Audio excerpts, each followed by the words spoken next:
ગર્ગાચાર્ય મહારાજ નામકરણ કરવા માટે અને ખાનગીમાં વિધિપૂર્વક બહુ લોકોને ભેગા નથી કર્યા. કંસ સુધી આ સમાચાર ન પહોંચવા જોઈએ. નહીં તો સુતમ મયા સંસ્કૃતં તે મન્યતે દેવકી સુતમ.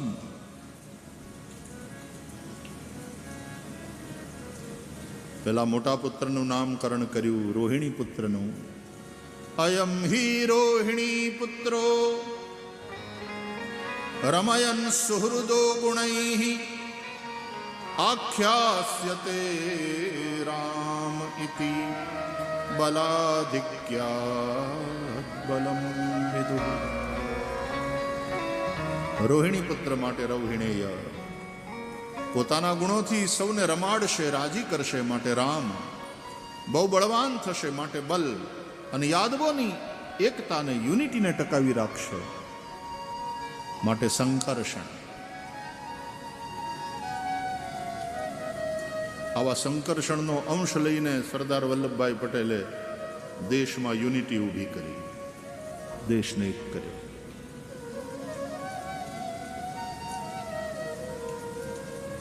ચાર નામ આપ્યા અને પછી યશોદોત્સંગ લાલિત ભગવાનનું નામકરણ કરતા ગર્ગાચાર્ય બોલ્યા, બહુની સંતિ નામાની રૂપાણી ચ સુતસ્ય તે ગુણકર્માનુરૂપાણી તાન્યહં વેદનો જન.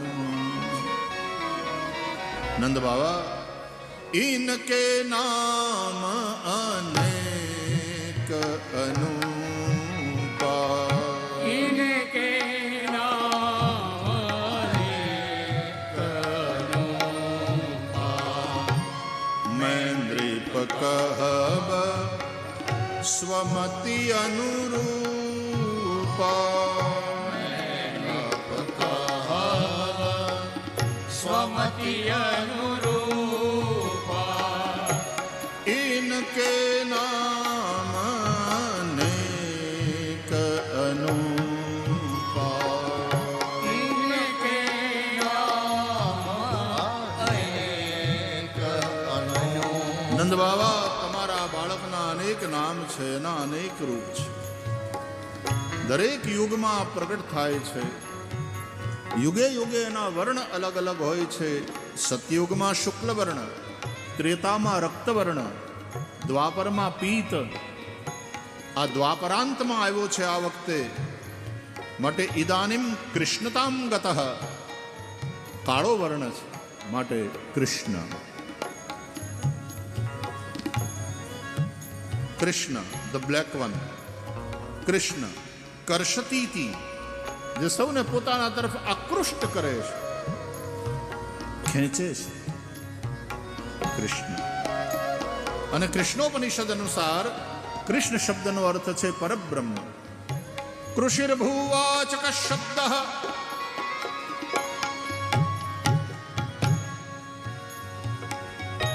અણશ્ચ નિર્વૃતિવાચક તયોરૈક્યમ પરબ્રહ્મ કૃષ્ણરીત્યભિધીયતે, કૃષ્ણરીત્યભિધીયતે. કે નામ અનેક अनुपा, इनके नाम अनेक अनुपा. કૃષ્ણ એટલે પરબ્રહ્મ. તમારા મિત્ર વસુદેવનો પણ આ પુત્ર રહ્યો, વાસુદેવ પણ કહેવાશે. નંદ બાબા, ગુણોમાં આ નારાયણ સમાન છે. તમારા ભાગ્યને કારણે આ તમારે ત્યાં આવ્યો છે. તમે આને સંભાળજો, આની રક્ષા કરજો. આ અનેક સંકટોથી તમારી રક્ષા કરશે. જે ધર્મની રક્ષા કરે, ધર્મ એની રક્ષા કરે. જે સત્યની રક્ષા કરે, સત્ય એની રક્ષા કરે. ધર્મો રક્ષતિ રક્ષિતઃ.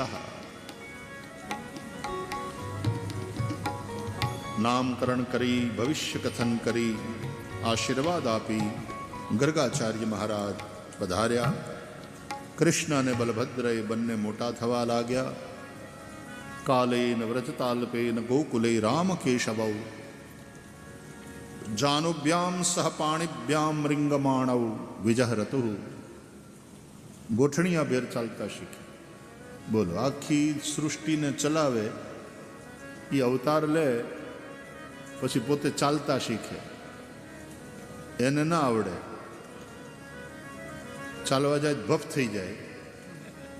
માં એને ઉઠાવે, બાવા એને ચાલતા શીખવા. આ લીલા માધુર્ય છે, જેની કૃપાથી મૂંગો બોલતો થાય. મુકમ કરોતી વાચાલમ, એને બોલતા ના આવડે, માં એને બોલતા શીખવાડે, ગોપીઓ એને બોલતા શીખવાડે. આ લીલા માધુર્ય છે. અવતાર એટલે કમિંગ ડાઉન, નીચે ઉતરવું. નીચે ઉતરવું એનો મતલબ થાય એ જે મહાન છે એ પોતાની મહાનતાથી નીચે ઉતરે છે, એટલે પોતાની જાતને સાધારણ બનાવી દે. આપણી વચ્ચે આપણા જેવો થઈને રહે. અને એટલા માટે જ ઘણા લોકો એને જાણી શકતા નથી, સમજી શકતા નથી, ઓળખી શકતા નથી. અવજાનંતિ મામ મૂઢા. ભગવાન કહે છે, હું માનવ રૂપ લઈને આવું છું ત્યારે જે મૂઢ લોકો છે મને નથી જાણી શકતા, મને નથી ઓળખી શકતા. ભગવાનની બાલ લીલાઓનું ગાયન કર્યું શ્રી સુખદેવજી મહારાજે. માખણ ચોરીની લીલા, કનૈયાના તોફાન. છોકરાઓ હોતા હોય ગોપીઓના, ત્યાં જઈને એને જગાડે, ન જાગે ચીટિયા ભરે, ઓલું રડવા માંડે, કૃષ્ણ ભાગી જાય. ગોપી ના હોય ત્યારે એના ઘરમાં ઘૂસીને માખણ ખાય. અથવા તો ગોપી ક્યાંક બહાર ગઈ હોય તો એની ગૌશાળાના વાછડા બાંધેલા હોય ખીલે, એને છોડી મૂકે અને વાછરડા જઈને ગાયોનું દૂધ પી જાય. વત્સાન મુંચન ક્વચિદ સમયે ક્રોશ સંજાત હાસઃ.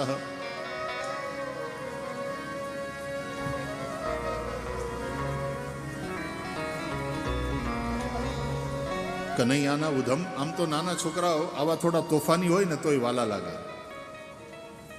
ગોપીઓ ફરિયાદ કરવા આવે છે પણ હકીકતમાં અંદરથી નારાજ નથી, અંદરથી પ્રસન્ન છે. ફરિયાદને બાને જશોદાને ઘેર કનૈયાના દર્શન કરવા આવે છે. सुंदर श्याम सुंदर उनकी चपल लीलाएं देख देख करके गोपियां प्रसन्न होती. माखणनी चोरी એ ગોપીઓના ચિત્તની ચોરી છે. સુતેલા બાળકોને જગાડવા એ અબુધ જીવો જે મોહની રાત્રિમાં સૂતા છે. જગતગુરુ કૃષ્ણ બની ગીતાનું ગાયન કરીને બધાને જગાડે છે. યા નિશા સર્વભૂતાનામ તસ્યામ જાગૃતિ સંયમી યસ્યામ જાગૃતિ ભૂતાની સા નિશા પશ્યતો મુનેઃ.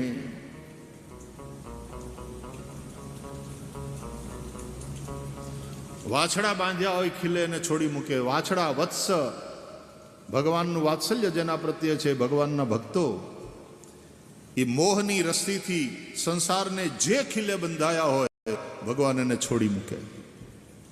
બાંધવાનું કામ તો માયા કરે છે, ભગવાન તો મુક્ત કરે છે. તો આમ તો તમને કનૈયાના તોફાન દેખાય આ બધી લીલાઓમાં, પણ હકીકતમાં એમાં પ્રભુનો અનુગ્રહ છે. એકવાર શ્રી કૃષ્ણે વ્રજરજ ઉઠાવીને મુખમાં મૂકી, પ્રભુએ માટી ખાધી. દાવજી અને ગોવાળિયાઓએ યશોદાને કહ્યું,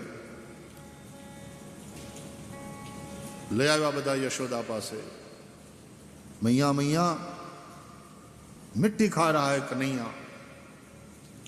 यशोदा ने पूछा गुस्से से, कस्मान मृदम अदांतात्मन भवान भक्षितवान रह. क्यों खाई माटी? अब कन्हैयालाल बुरे फंसे. खाई कहेंगे तो मैया पिटेगी, नहीं खाई ऐसा बोलेंगे तो दाऊजी पिटेंगे, क्योंकि उन्होंने तो देखा था कि झूठ बोलता है. बड़ा भाई है दाऊ. तो अंत में भगवान बोल दिए, ना हम भक्षितवान अम्ब. मैया मैंने नहीं खाया, यशोदा ने कहा फिर ये सब कह रहे हैं वदंती तावका ये थे, और तुम्हारा बड़ा भाई भी तो कह रहा है। तो कन्हैया बोल दिए पूरे कॉन्फिडेंस के साथ, सर्वे मिथ्या विसंशिदा, सबको मिथ्या संशय हो गया। यशोदा ने कहा वाह रे मेरे हरिश्चंद्र के अवतार, आ बदा झूठा बोला ने तू एक हाचू बोले छे। तो कन्हैया ने कहा यदि सत्य गिरस्तर ही समक्षम पश्चिमे मुखम, मां तने ए लोकोनी वात साची लागती होय तो मारा मोढामां जोई ले। बोले हाँ दिखाओ। कन्हैया ने मुख खोला, मां यशोदा ने देखा भगवान में पूरा ब्रह्मांड, બધું જ ભગવાનમાં છે। અગણિત રવિ સૂર્ય, અગણિત શશી ચંદ્રમા, બ્રહ્મા, બધું જ ભગવાનમાં જોયું। બધા દ્વીપો, બધા સમુદ્રો, અનેક બ્રહ્માંડ। તો જાણે ભગવાને બતાવ્યું કે જો માં હું ભલે તને વ્યક્તિ રૂપે દેખાઉં પણ હકીકતમાં હું વ્યાપક છું। અનંતાનંત બ્રહ્માંડના રૂપે હું જ છું। માં મારાથી જુદું કંઈ નથી, માં મારાથી બહાર કાંઈ નથી। ખવાય એ વસ્તુ જે આપણાથી જુદી હોય ને આપણાથી બહાર હોય। ઢોકળા ક્યારે ખાઓ? પહેલી વાત તમે ઢોકળા નથી, ઢોકળા તમારાથી જુદી વસ્તુ છે। અને બીજી વાત કે બહાર છે, તમારાથી બહાર થાળીમાં પડ્યા એટલે તમે પેટમાં પધરાવો છો ખાઈને, પણ ભગવાને બતાવ્યું કે મારાથી જુદું કશું નથી અને મારાથી બહાર કશું નથી। પુરુષ એવેદમ સર્વમ સર્વતત સ્મૃત્વા ત્યતિષ્ઠત દશાંગુલમમાં વેદોના બધા મંત્રો છે અને એના દ્વારા એ સિદ્ધ થાય છે કે ભગવાનથી જુદું કશું નથી ને ભગવાનથી બહાર। આ બધું છે એનાથી જુદા ભગવાન ખરા, બધામાં ભગવાન અને બધું ભગવાનમાં, પણ ભગવાન આ બધાથી ન્યારા ખરા, પણ ભગવાનથી ન્યારું કાંઈ નહીં। આ વાતને વિસ્તારથી સમજાવવા માટે સમય નથી, પણ જો સમજાશે તો વૈદિક ફિલોસોફી શું છે એ સ્પષ્ટ। आज माँ यशोदा ने पहली बार ये कबूल किया, स्वीकार किया कि मैं जिसको पुत्र मान रही हूं वो परमात्मा है। बे हाथ जोड़या, मस्तक नमाव्યું तो भगवान ने तो गम्યું नहीं कि माँ ने हमको पहचान लिया। લીલાની મજા બગડી જશે જો માં મને પરમાત્માના રૂપે જોશે। એટલે માના આ જ્ઞાન ઉપર પડદો પાડી દો। તો ભગવાને પોતાની માં યશોદા ઉપર વૈષ્ણવી માયાનો પ્રયોગ કર્યો। इत्थम विदित तत्वायाम गोपिकायाम स ईश्वरः वैष्णवीं व्यतनोन्मायां पुत्र स्नेहमयीं विभु। બધું જ ભૂલી ગયા માં યશોદા, ફરીથી ભગવાનમાં પુત્ર ભાવ થયો। उठाया, हृदय से लगा लिया, नहीं लाला तूने नहीं खाया, तूने नहीं खाया, तू भोगता नहीं। દ્રોણ નામના વસુપ્રવરેની ધરા નામની પત્ની એણે ખૂબ તપસ્યા કરી હતી, એટલે એ જ નંદ યશોદા બનીને જન્મ્યા અને ભગવાને એને આપેલા વરદાન મુજબ એને ત્યાં પુત્ર બનીને આવ્યા। એકવાર ભગવાને ગોળી ફોડી અને મા યશોદાએ દામણાથી શ્રી કૃષ્ણને બાંધ્યા। જે નિત્ય મુક્ત છે, જેનું સ્વરૂપ એ બંધાય અને બંધાયેલા હોય એ બાંધે। હા એવું જ છે, ભગવાનના પ્રેમથી બંધાયા હોય ને એ જ ભગવાનને બાંધી શકે, એને ત્યાં જ ભગવાન બંધાય। પ્રેમની દોરી, પ્રેમની રસ્સી, પ્રેમના દામણે ભગવાન બંધાયા। વાલો મારો પ્રેમને વશ થયા રાજી, એમાં શું કરે પંડિતને કાજી। વાલો મારો પ્રેમને વશ